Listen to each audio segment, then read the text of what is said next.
Welcome back, Tribe. Continuing this one from a few episodes ago. Let's get into it. Looking for a generous man. Could be that. Yeah. But the point is that the market value of a serious committed relationship, all things being equal, is exceedingly greater than the market value for any given sexual opportunity. So it's not a symmetrical request in terms of the economics. The sex is cheaper than the commitment. But because of their subjective experience, men and women are both doing the rational thing on dating apps. But what that is leading to is a larger and larger gap between the valuation of the same thing, the sexual opportunity, to the point where it's becoming increasingly difficult, if not impossible, for them to actually negotiate and form a relationship with each other. Because the guy thinks he should get more for less, and the woman thinks she should give less for more. So have you thought about how this problem can be solved? Well, you might want to get off the apps, or at least use apps for certain purposes and not others. So I've been thinking a lot about this, and I don't know if there are any pure solutions to this problem. I think there are only trade-offs. One of the things that I was thinking about, how old are you, Eric? 37. Okay, so I'm 41, so we're close to the same age. Maybe you remember this. I remember when I was young in this country, there was a lot of talk in the mainstream media about how the nature of business and the professional world was changing. People didn't work for one company anymore. There were no pensions that were given. Companies didn't take care of their employees like they used to. And by the same token, employees were disloyal and they were just mercenary. They would hop from company to company just looking for the best deal. No one had any kind of professional loyalty anymore. Do you remember something along those lines? Okay. Yep. Nowadays, it's almost unheard of that one person is going to stay with one company for the rest of their career. Or it's unheard of that a company will offer the kinds of pensions and benefits that they offered even 30 or 40 years ago. Right. I think, according to the most recent statistic I read, a person will have 12 different jobs in the course of his or her career, but I expect that's even greater in the advent of the gig economy. The gig economy has disrupted a lot of industries. It's created some problems, but it's also created greater optionality and has solved others. Do you understand? Yep. It's like, it's not a complete positive or a complete negative. We could probably argue whether it's a net positive or negative, but that's what we're dealing with. There's trade-offs, right? So I think, realistically speaking, we're going to be heading in the direction of, let's say, gig relationships. Oh, go on. Well, we have to understand that Situationships. What have I told you guys? Situationships is the new standard in dating in modern society today. We don't put a label on anything because that means it's too serious. We want to see other people because we want to keep our options open in case there's something better that comes along. We're always looking at the grass on the other side of the fence to see just how green it is, perpetually engaging in a cycle where you're continuously be unhappy because you're never going to find what you want because what you want doesn't exist. It's a disgusting caricature of everything you've come across social media to stitch together a Franken man or a Franken woman, because this is affecting men just as much, of unrealistic standards of which not one single person can ever measure up to. For women, the guy is 6'6", makes millions of dollars a year, is handsome as hell, could be a cover model on GQ, dresses extremely well, super fashionable, super charismatic, is super funny, is literally the perfect man that just doesn't exist. And for the boys, you're going on social media and you're seeing airbrush chicks. All the pictures are completely edited with filters on top of filters. Now they even work on video in real time, so you can't even tell. Even a video is fake today. And these AI apps now make it so easy that you just push a button and that's it. Your entire face changes. You could add a theme to your face. You could look like this, that, the other.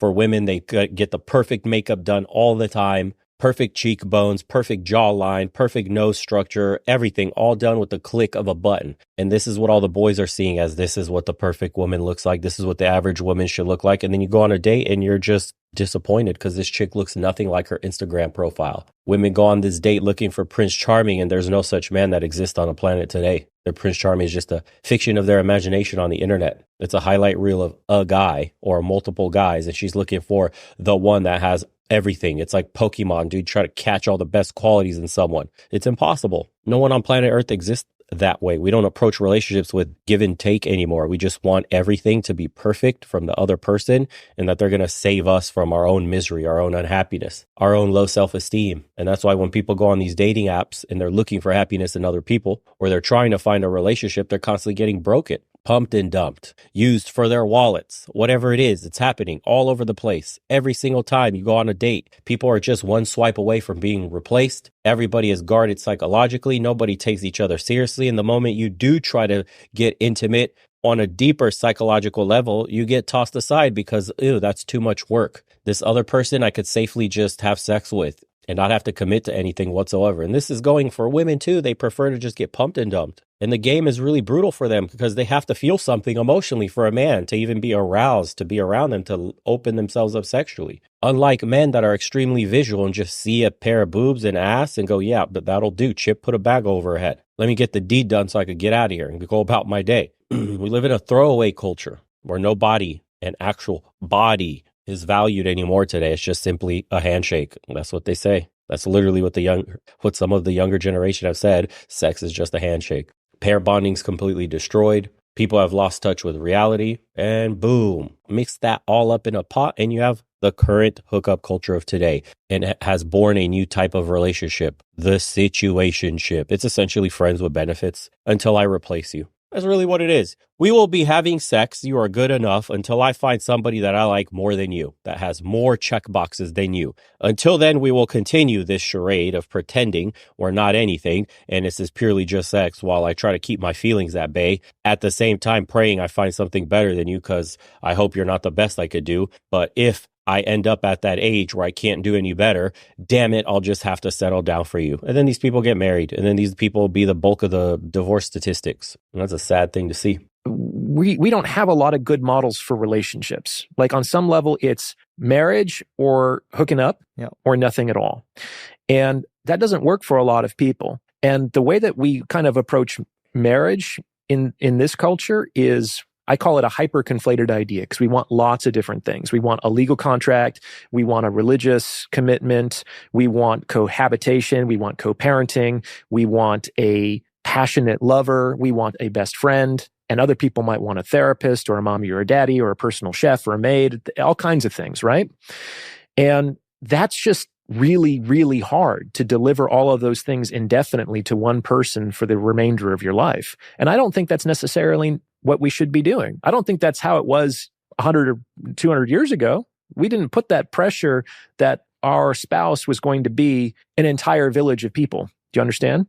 So it could be that we can grow up a little bit, mature, and be able to say, hey, there's an opportunity here, which is with the kind of dissolution of traditional relationships, maybe we can construct new versions of relationships that serve the needs and desires of the actual individuals involved in them, as opposed to just trying to fit the individuals into this one-size-fits-all template of relationships. I think I understand what you're saying. I mean, there's multiple jobs to be done, just like in a workplace. Mm-hmm. But what do you do about the mother of your children? What do you mean? So, like, let's say you are, a man, a lot of people aren't going to like that I say this, but like there are a lot of, at the end of the day, a lot of entrepreneurs that I know, you could say maybe 50% or more end up having some type of affair, right? At least the ones that I've met over the years. It's the ones that admit to them. It's probably even higher than that. You're absolutely right. And people are not going to like me saying this, but it's true. And so it's like, okay, well, the mother of your children probably wants you to stay loyal, doesn't want you to like mess around. But, unfortunately, I think a lot of guys want to mess around, right? Well, sure. That's part of the reason why they worked so hard and delayed their gratification and became high status and successful, whether they're conscious of it or not. It's like I once read an article, I think it was in Time magazine or some, circulated periodical.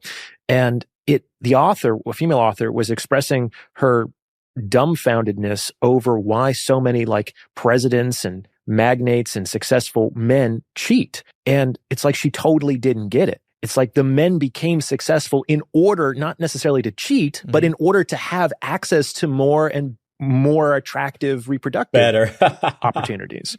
And on some... That's the brutal pill to swallow on the women's side. More and better.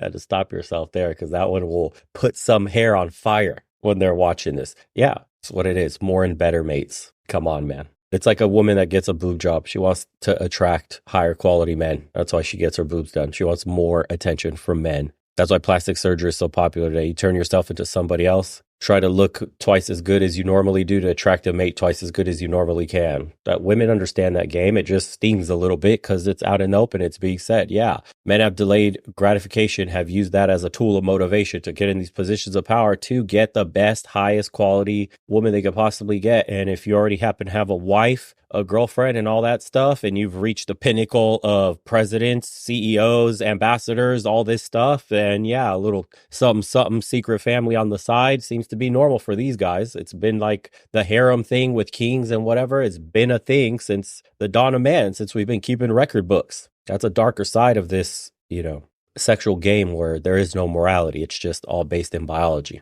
Women have the dualistic mating nature, and we're well aware of it. They have the kids of the bad boy, the dude whose genetic potential is much higher, although he may not be a good man to settle down with and watch her kids. So then she will offload that, if she can, to the nice guy, to the walking wallet, to the McSimpy dude. And that's how a lot of these, illegitimate kids in these marriages happen. It's always been the bad boy that got her tingles. And then the little nice guy married dude is the one picking up the tab for it without knowing. Most of the time, most of their lives, they never find this out. It's a secret they'll keep to their grave. But it's one that they can't keep anymore because obviously more and more men are getting their kids tested, even without her knowing, just to be on the safe side for themselves. And they're finding out some horrible truths here and there.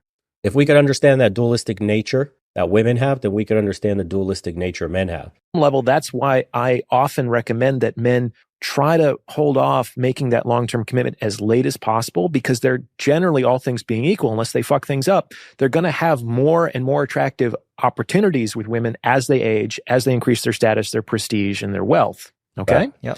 And then they can make a determination as to, well, I can choose my best possible option, or I can enjoy my optionality, just like those young women did when that man, potentially 15 years ago, asked that girl to be his girlfriend, and she said, no, I'm just not ready to have a relationship yet. Right. It's kind of for the same reason. Yeah. Yep. It's tricky. Like, marriage is many things to many people. But I will say that in some cultures, it's just sort of expected that men have mistresses. In France, in the Far East, often. I'm not saying it's Japan, right or wrong. I'm not making a moral determination. I'm saying that it happens. And in some cultures, there is an attitude of tolerance around that. As long as everyone kind of knows their place and understands the privileges and responsibilities afforded to each. Yeah, if her position's not threatened, if she gets to be the queen on the chessboard and no woman can knock her off, she won't really have a problem with it. It's an annoyance, but that quickly dissipates if she has 100% confidence that you will never stray emotionally and that she is yours forever and your resources are hers forever. That's the brutal truth. That's why that's why a lot of these women, for the top percentile of men, have wives that are okay with them stepping out. It's impossible to control this kind of man anyways. If you're the top 0.1% of society and you have wealth and fame and riches and all this stuff and everybody knows who you are, a celebrity of infamy of some kind, whatever, you're not controlling that man and you're not going to keep him to yourself. Most of these women understand that get into the relationships with those kinds of men. The only thing they get in return is what I told you, security at the chessboard. They will stay the queen. And no floozy on the side is going to knock her off her position. She'll always be in the big house with the man, having his kids that are tended to by him and her primarily. Now, she understands there may be girls on the side, there may be kids on the side, whole families on the side, but all they really receive is a visit here and there for the man to get his physical needs met and some money thrown their way to be quiet. And the women that are on the side are okay with that because it's better than sharing an average guy. Here's what it's better to share an alpha than it is a beta. That's where that comes from. Because women will willingly be side pieces to men of this caliber because it still beats being with an average guy that will give you loyalty. That loyalty isn't worth shit. You still have to struggle every day. You still have to work 10 times as hard. You won't own your house. Your husband still has to slave away at a normal 9 to 5. This is from their mentality. That's what I'm telling you. That's what they're thinking. Why would I want a man who doesn't have shit, barely makes any money? I don't care. He has a 9 to 5 and a little college degree. My kids still won't go to the best schools. Or I could have, a relationship on the side with this rich guy who's already got a family and is married, but I'll be living in a house paid off for, and this kid will be set for life anyways. I just got to keep my mouth shut and not ruin anything. Don't be loud. Which position do you think somebody would accept? Come on, man. Loyalty doesn't mean shit to the other side. I'm telling you. Sexually speaking, it only matters when we're talking about resources. That's what they want. When they say, I want your loyalty, they mean resources. not what you do with your D. They don't care what you do with your D. As long as you're holding down the position of resources, as long as you're taking care of them. If she's taken care of and the kids are going to the best schools and she gets everything her heart desires, whatever you do, just don't let her see it. Women will tell you that all the time. You don't have to be a rich top 0%er to get that kind of conversation with a woman. But if you've been highly sought after, guys in the comment section that may have had that kind of lifestyle and had a woman chasing them in that manner will tell you that. She'll just say, I don't care what you do. I know you're a man. Don't let me see it. I just don't want to know about it. You know what I'm talking about. Yeah. So do you think the concept of monogamy is maybe outdated? Some people are wired for monogamy. Other people, not so much. There's a concept of being monogamish that I think I didn't invent that word. I think that might have come from maybe Esther Perel, but don't quote me on that. Monogamish is the idea that I can be 95% sexually exclusive, but attempting to be 100 is probably going to lead to too much temptation over a long enough timeline, and it will lead to lying, cheating, and the dissolution of the relationship. So why even do that? If I know that I can't deal with that over a long enough timeline, why put my neck in the noose? So I will give you this 95%. I'm not going to embarrass you. I'm going to be safe. I'm going to be responsible, but don't begrudge the 5%. And the fact of the matter is, though they might not publicly admit it, if your 95% as a man is significantly better than 100% from the other men that woman could potentially transact with, she's not going to like the idea, but she's probably not going to cut off her nose to spite her face. Man, if only this concept could be taught to everybody, I think the world would be a safer place. Yeah, it's tough though, because we have this idea that it's like it has. If you talk about this, you'll end up on the DHS list of targeted channels to suppress and take down. You have to say it in such a roundabout way with like common terminology and dumb it down for everybody. If her 95%, I'm not making fun of them, but this is just so the bozos in the mainstream understand. If you provide so much more than the next man, but only cheat a few times here and there, that's really how you have to say it. Then there's some women out there that will just accept that because it's better than average. All right, dude. But that's unfortunately the world we live in today. You have to sugarcoat everything because people's feelings, dude. Everything hurts. Everybody's feelings and offends everybody today. You have to tippy toe around every single subject. Somebody watching this video is already upset, dude. Somebody. Most of the time, it's a dude. There's going to be some dude in the comments upset about something that I said because it triggered something in his fragile ego. Why are you always down talking, man? Why do you think you're better? I read a couple of comments like that. I'm like, dude, we're talking about how women see men. What are you doing? Projecting out your insecurities like that in the comment section. Get a hold of yourself, man. It's embarrassing. And other women will be commenting too, saying like, I can't believe, why is this on my feed? Obviously, because it's a major problem. And a lot of men are feeling disconnected from the dating game today. And have you seen TikTok? Have you seen women's social media content in regards to dating today? It couldn't be further from what the reality is. It's completely delusional. To be all or nothing. No, you have to have, like in any relationship that isn't sexually exclusive is somehow exploitative or abusive or immature. Yeah. And I don't think that's necessarily true. Obviously, it can be, but I don't think it's necessarily true. You know what's interesting? I mean, I have a theory here, and maybe you've seen enough with the work that you've done, which I want to talk about in a second too. But when I think about a lot of my Asian entrepreneur friends, their wives are just like, just don't embarrass me, just don't do anything, yes. right? And then I remember, I have a relative. Let's just say it's like, as long as you don't bring a kid home, just don't do that. Person brought a kid home. But point is, I think with Asian cultures, it seems like it's more tolerable. I remember watching a video with a guy walking around Japan saying, hey, like, is prostitution like okay? And then like 99% of girls like, yeah, I don't like it, but yeah. I think I saw that.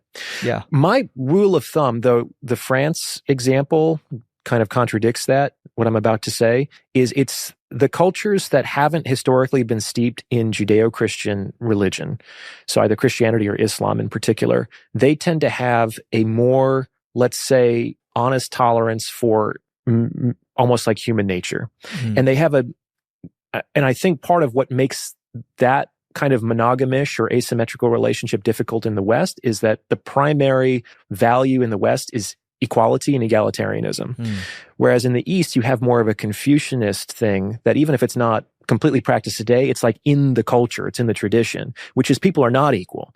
But there are responsibilities and privileges owed and expected of each person in that unequal relationship. And as long as everybody kind of honors those responsibilities and expectations, there is social harmony. Yeah. But we don't want to pretend that everybody is the same and everyone is equal. Got it. I do want to come back to us talking about how, like there are multiple jobs to be done, right? So where do you see the future relationships going? Like, what kind of roles do you see splitting up? Like, because you're saying, okay, for example, if I'm married to somebody, I want them to be the mother of my children, right? What else do I want them to do? I'm trying to visualize what kind of jobs do I want to separate out, and maybe I'll have like almost like an organization helping me with my needs. Well, and just think about it like this. It's like the number of single mothers in this country has gone up significantly in the last 50 years. And it's very disproportionate by race. Like right now, I think almost 30% of births from white women are not in marriage, but it's closer to 70% for some other demographics. Okay. This is, I think, unfortunate because I think we can all appreciate that it's generally best for both the mother and the child for there to be an active father in the raising of that child. That's one potential role. But if that woman also expects the man to live with him and to make a certain amount of money and to be a passionate, exciting lover and to et cetera, et cetera, et cetera, it's like a lot of women say, if I can't have all of that, I'd rather have nothing, which might be worse for them and for the children. Why not create some sort of arrangement where the man can be involved in the raising of his child, but doesn't necessarily tie him to that woman in all those other respects if that's not what he's looking for? Like there has to be some space between all or nothing because too many people are either left alone with outcomes that don't really serve them, or they're in relationships like quietly suffering on some level. Like just marriages that don't fall apart aren't necessarily successful. A lot of people are living lives of quiet desperation within those marriages. Do you see? It's interesting that he says that because the religious crowd is not going to like what he said because marriage is for a man and a woman under God, procreate, have a family. For the non-religious folks, I don't know if society is ready for the in-between conversation to be had. I know some of the Nordic countries, the Scandinavians, kind of do that right now. They're pretty much meeting off dating apps, have sex for a while. If it's good, they keep seeing each other. After years of this so-called situationship and slowly becoming boyfriend, girlfriend, significant other, eventually a kid or so pops out, if that. And that's how the family starts. And then maybe marriage happens at the tail end of all of that, if it happens at all. That's kind of what he's talking about. But I think it's just the greedy nature of human beings, biologically speaking, that if you give a man the option to not be fully invested, he'll choose the path of least resistance. I think it's human nature. I think what religion accidentally did for everybody and helped spring society forward, civilization in general, is that it did tie two people down and force them to be selfless in raising the next generation their own. And by putting all their eggs in a basket of raising these kids with everything they had. So each generation successively became multitudes better than the ones prior. Now, when you take away the fear of God, the social contract of the church and the community, and two people coming together simply out of whimsical needs of sex and, loose form of companionship, then when you introduce kids to that equation, how strong is that bond really? What is the quality of upbringing that child will get? I mean, we would have to retool society completely. Honestly, school would have to become free. We'd have to absolve people of paying for school, for healthcare. Society would have to become much more of a social program in general, because if people are going to be loosely invested in their kids in this fashion, then the state has to take over education. The state has to take over healthcare. So we get into a situation where you can have kids and you don't have to worry about them as much because they'll be taken care of health-wise and school-wise by, the civilization that you're living in, by the new social contract. Obviously, those kinds of social programs are going to come with very high taxes. You'll need a high trust society. And we haven't even spoken about the birth rate. Would that be enough to fix the birth rate in societies today? I don't see it happening at all. I don't think that's the answer. So even in such a society, the replenishment rate isn't enough and said society will die out eventually, and then strain the social programs, and then you end up in a bankrupt state, and then they're getting wiped off the map by the neighbors or slowly decay away into what used to be a once great nation. I don't know. How do you answer the replenishment rate? How do you answer the birth rate problem that we have, the population implosions that are happening all across Europe and Asia and some in Latin America too? It seems like prosperity, or better yet, the introduction of strong corporate influence into government, where a two-tier class system begins, essentially the corporations' needs and then the people's needs, and those two fighting for influence over the government, which corporations always win because they have more power and more money, tends to create a government system with incentive structures that rewards profits and corporate greed and corporate welfare and well-being, while punishing anything that has to do with the common citizen. I have my own theory that I think corporations are the reason for population decline. I think, for example, South Korea has the most insane cyberpunkish corporate system where there's a multinational corporation that employs, or four multinational corporation that employs, like half of the country, something insane like that. And they manufacture a majority of everything. It's like Samsung, LG, and whatever else the big ones are. I mean, they literally have kids that go to school just to work at these companies. They go all the way, go to college to get a job at Samsung or something like that. So imagine your entire society, the vast majority of the jobs come from four corporations. What do you think the influence of those companies is? And that's why we see South Korea's birth rate being amongst the worst of all the developed nations. And wherever you have strong corporate culture, strong corporate influence in government, it seems like the acceleration of the population death begins. It's no mistake that if you track America's progress from Citizens United being passed to today, before and after, you'll see a steep drop off in almost every metric that we would measure a healthy society. We introduced money into politics with limitless corporate influence. That's my theory on it. If you track corporate power and influence in each country individually, overlay birth rate on top of that, you'll see the stronger the corporate influence, the lower the birth rate. I think it's what I've been seeing everywhere. And I've noticed, here's another anecdote to my data. If you look at Romania's birth rate, I think it had its lowest birth rate, I think in 2001 or 2. Let's look at this. Okay, so check it out. This is Romania's birth rate. It bottomed out in, 2001. And then you have Serbia here and Bulgaria next to it. Romania is an Eastern European country. It's been slow to develop. It's catching up to its neighbors. I'm telling you, living in Romania right now, there's not a major corporate culture just yet instilled into all of society. People here, for the vast majority of little shops and restaurants and stuff like that you go visit, it is a mom and pop owned place. The owner is still there working. That is their business. Small business and medium business still reigns supreme here. Massive multinational corporations, they have their foothold, but not in all of society. So weirdly enough, Romania's birth rate has been increasing since the 2000s, despite it having a huge exodus in diaspora. Something like 6 million Romanians are living overseas, something like that. And look, it goes up and up and up from 1.20, and it keeps increasing, 1.80 and rising. Will Romania finally reach 2.2 maybe sometime in the future, 50, 60, 70 years from now? I don't know. The graph is trending upwards, much higher than every other European nation that's essentially been stagnant or beginning an acceleration downward. Romania is one of the few that are accelerating upward. In a weird way, the slow development because of post-communism has made it difficult for multinational corporations to get a foothold, which is causing society to still be family-centric, with more power in families' hands, which has made it still accessible to own your own land, own your own place, and start families, even with the depressed wages that they have. And it's interesting because when you look at that trend and you compare Western to Eastern Europe, that typically is holding true. That Eastern Europe is still growing because they're still developing. I don't know. You could call this anecdotal. We'll have more data as societies keep becoming more developed. They'll keep improving. And I've always said for society to get better for the average person, for people in general to want to have kids and start families, I think we're going to have to separate corporations and state the same way hundreds of years ago we had to separate the church and the state. That's the next step in human evolution of society and culture that we have, is recognizing that corporations are a detriment to populations in general because their main objective isn't population growth. It's capital production. It's generating capital and profits above all else, including the host nation that they're sucking all of this up from. We'll see. I don't know, boys. Let me know what you guys think in the comments below, and we'll see you on the next one.